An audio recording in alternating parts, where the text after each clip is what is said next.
بسم اللہ الرحمن الرحیم۔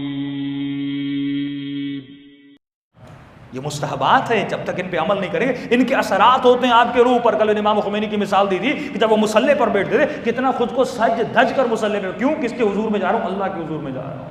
اور ہمارے استاد نے کہا کہ جب انہوں نے یہ روایت پڑھی تو کہا میں کئی دیر تک روتا رہا کہ رسول خدا کا بکریاں ہوتی تھیں، نبی نے ایک چرواہے کو بھیجا بکریوں کے ساتھ، تو چرواہے نے دیکھا کوئی نہیں، تو اس نے گرمی تھی کپڑے اتار کے سو گئے۔ اچانک سے نبی خدا وہاں پہنچے، جیسے نبی کو دیکھا اس نے کپڑے پہن لیے۔ نبی خدا نے کہا کہ آج کے بعد ہمارے در کی نوکری کرنے کی ضرورت نہیں ہے۔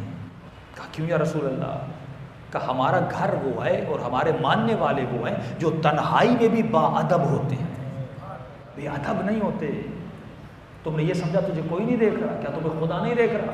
یہ نظم اور ضبط انسان کی زندگی میں کہ اکثر لوگ آتے ہیں قبلہ ہمارے اوپر سائے کا اثر ہے، جنات کا اثر ہے، کیوں؟ کیونکہ ہم نے اہل بیت کے فرامین پہ عمل نہیں کیا۔ آج کل جو مغربی معاشرہ آ رہا ہے کہ آج کل لوگ شارٹس پہن کے رات کو سو جاتے ہیں، بالکل جسم ننگا کر کے سو جاتے ہیں، معصوم منع کرتے ہیں، فرمائے کبھی بھی اپنے جسم کو ظاہر نہ کیا کرو کیونکہ اس جسم پر غلط چیزوں کے اثرات ہوتے ہیں، اور کبھی بھی اشیاء عالم کے سامنے نہایا نہ کرو، یعنی چاند کے سامنے کبھی اپنے جسم سے کپڑے نہ اتارا کرو، ستاروں کے سامنے، کسی بلی کے سامنے، کسی بچے کے سامنے، کسی موجود کے سامنے کیا کرو، کیونکہ اس کے اثرات ہوتے ہیں، تمہارے وجود طہارت سے دور ہو جاتا ہے، تمہارے وجود میں نجاست آ جاتی ہے۔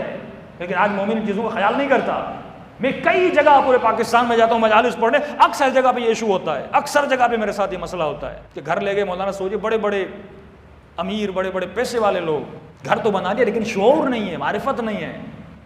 اب بیت الخلاء لے گئے، وہ ایسے ہے اس کا ہمارا چہرہ قبلے کی طرف، یعنی جتنی مرتبہ یہ خود بیٹھا، اس کے بچے بیٹھے، اس کے گھر والے بیٹھے، انہوں نے ہر بیٹھنے پہ حرام کیا۔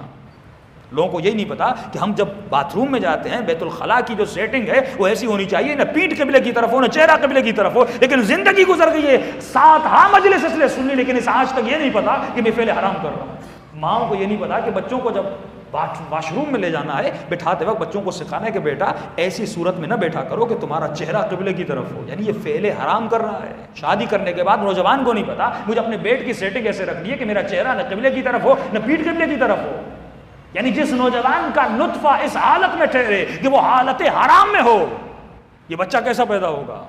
اس بچے سے اب توقع کیسی رکھتے ہیں؟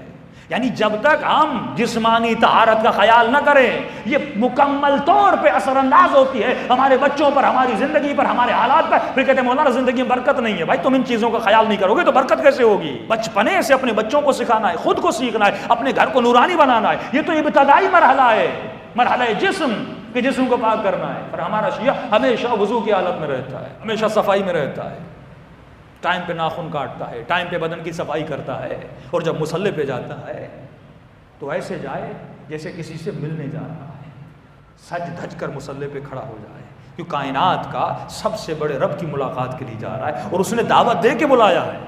حی علی الصلاۃ کا مطلب یہ ہے کہ میرے بندے آ جا میرے در پہ اور میرے مصلی پہ، میں تجھ سے باتیں کرنا چاہتا ہوں۔ تبھی کسی نے میرے چھٹے امام سے پوچھا مولا آپ تو گناہ نہیں کرتے، لیکن مولا جب آپ مصلی عبادت پہ کھڑے ہوتے ہیں تو ہم نے سنا آپ کی ماں سیدہ جب مصلی عبادت پہ کھڑی ہوتی تھی تو ترتعش وجودها، بیوی کا پورا جسم ہل جاتا تھا، اور ہم نے سنا جب آپ عبادت میں کھڑے ہوتے ہیں مولا آپ غش کھا جاتے ہیں، یہ کیفیت کیسی ہے؟ فرمایا ہم نے اتنی کثرت سے قرآن پڑھا، اتنی کثرت سے قرآن پڑھا، اب جب ہم نماز کی حالت میں سورہ حمد پڑھتے ہیں تو ہمیں محسوس ہوتا ہے کہ ہم نہیں پڑھ رہے، وہ ہم سے باتیں کر رہا ہے، محسوس کرتے ہیں کہ رب ہم سے باتیں کر رہا ہے۔ ہمیں یہ احساس کب پیدا ہوگا؟ جب ان کی طرح ابتدائی طہارت ہے کہ ہمیشہ وضو کی